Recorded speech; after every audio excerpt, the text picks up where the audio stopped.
as an atheist, I've recently been distressed by this extreme lack of leadership skills among certain leaders of the atheist community, who feel that they should no longer focus on subjects like promoting reason and skepticism, but instead have decided to attack feminism and women.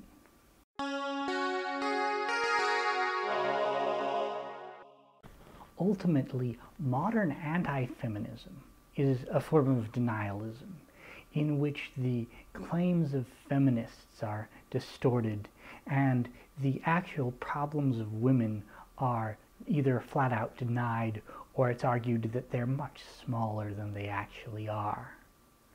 Recently, the atheist community has had a lot of controversy surrounding the establishment of anti-harassment policies at atheist meetings and conventions. A huge quantity of this controversy surrounds the YouTube atheist celebrity Thunderfoot. Thunderfoot used to make amusing videotapes tearing apart creationists.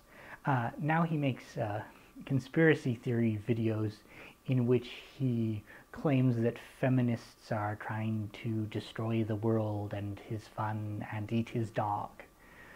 But I'm actually going to let Thunderfoot introduce our first section on straw men. We don't really have to discuss whether these are actually straw men or not, because it's written there in black and white on the page.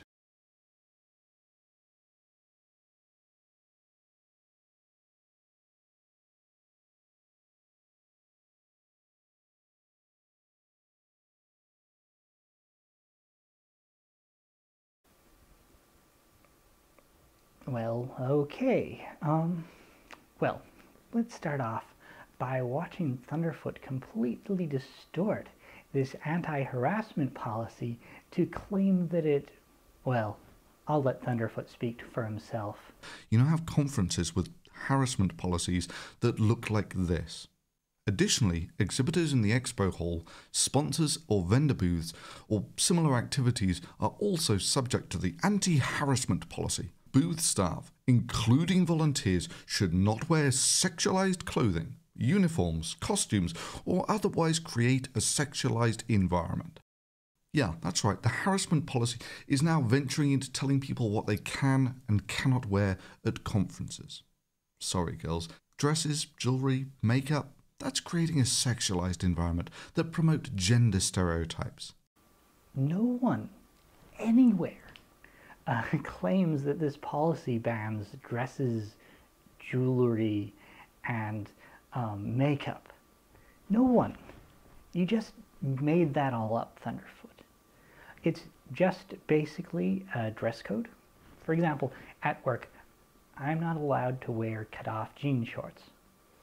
I'm sure Thunderfoot is not allowed to wear his gimp suit to the lab. At least I certainly hope not. So you can see how this simple anti-harassment policy is distorted in Thunderfoot's mind, so now they're banning makeup. But don't worry, Thunderfoot. I'm sure they won't ban your tinfoil hat. Sexual harassment at conferences, the definition of which some would extend all the way up to, arguably, being asked out for coffee. 4 a.m. I said, you know, I've had enough, guys. I'm exhausted. Going to bed. So I walked to the elevator, and a man got on the elevator with me and said, "Don't take this the wrong way, but I find you very interesting, and I would like to talk more. Would you like to come to my hotel room for coffee?" Just a word to the wise here, guys. Don't do that. This makes me incredibly uncomfortable, but I'll just sort of lay it out that I was a single woman, you know, in a foreign country at 4 a.m. in a hotel elevator with you. Take a good look at Rebecca Watson's video. Did she claim that asking someone out for coffee is harassment? No. Did she claim that asking someone out for coffee should be banned? No. All she said was that being asked out for coffee late at night when she's all alone made her feel uncomfortable, and asked that people not do that. Suddenly she's accused of trying to ban it. Policies. They're not that restrictive. I think we're looking at different policies. I'm looking at the ones that want fake jewelry and offensive speech banned at conferences. We're not asking for anything crazy, just basic rules so that we can say, you know, the sort of thing like making fake jewelry and intentionally offending people is not okay. Amy Roth did say this, but it's most likely a joke taken ridiculously out of context. Why? Well, we've read the actual policies endorsed by Amy Roth, and I know Thunderfoot has read them as well because he'll occasionally make fun of them. They're not sensational as the claim that the feminists want to ban fake jewelry, but they are there for the record.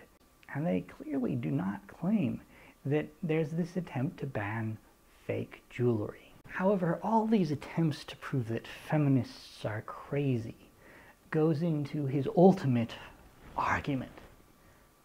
Feminists want to ban his fun. Yes, you heard that. Feminists are out to get fun. They need to be empowering, but they also need to be fun. And you're not going to get that with a bunch of hyper-offendable feminists trying to make the whole bloody conference about their professional victimhood. Now let's hear Amy Roth's rebuttal to this claim that feminists want to get rid of fun. Playing field. We just want everyone to have a good time because there's people out there that have serious social anxiety and it's hard for them to even go to these events. We want those people to feel welcome in the secular community as much as the people that want to get wasted and get laid. And that's great too. You can do all of those things, but everyone needs to be able to play together in a fair way. So we've established that these jewelry, fun, kitten bans are all just wacky internet conspiracies. But now we really need to get to the heart of the matter. Harassment.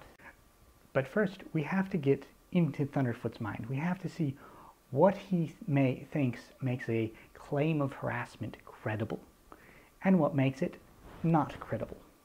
Let us enter the mind of Thunderfoot and what he considers to be credible and uncredible instances of sexual harassment.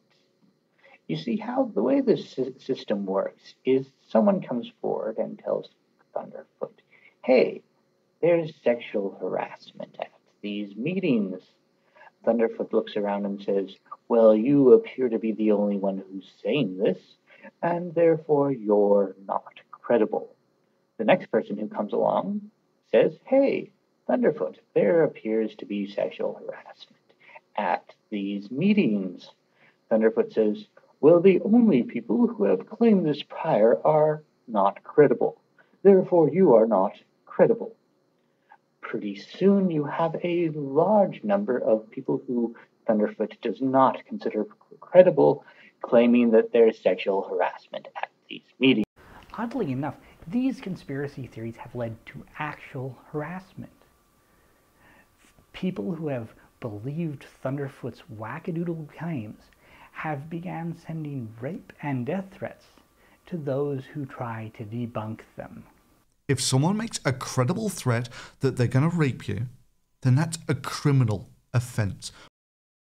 There are no rape threats at conferences. Notice how Thunderfoot uses the term credible as a backdoor. You see, in Thunderfoot's world, the only credible rape threat is a rape threat where there is an actual intent to rape.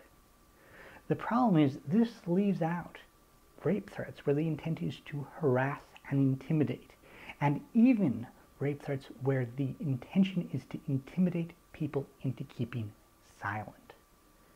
You don't have to have an actual intent to rape for a rape threat to be harmful. But what's even more interesting is that as a supposed defender of free speech, you would think that Thunderfoot would be opposed to the use of rape threats to intimidate people into silence.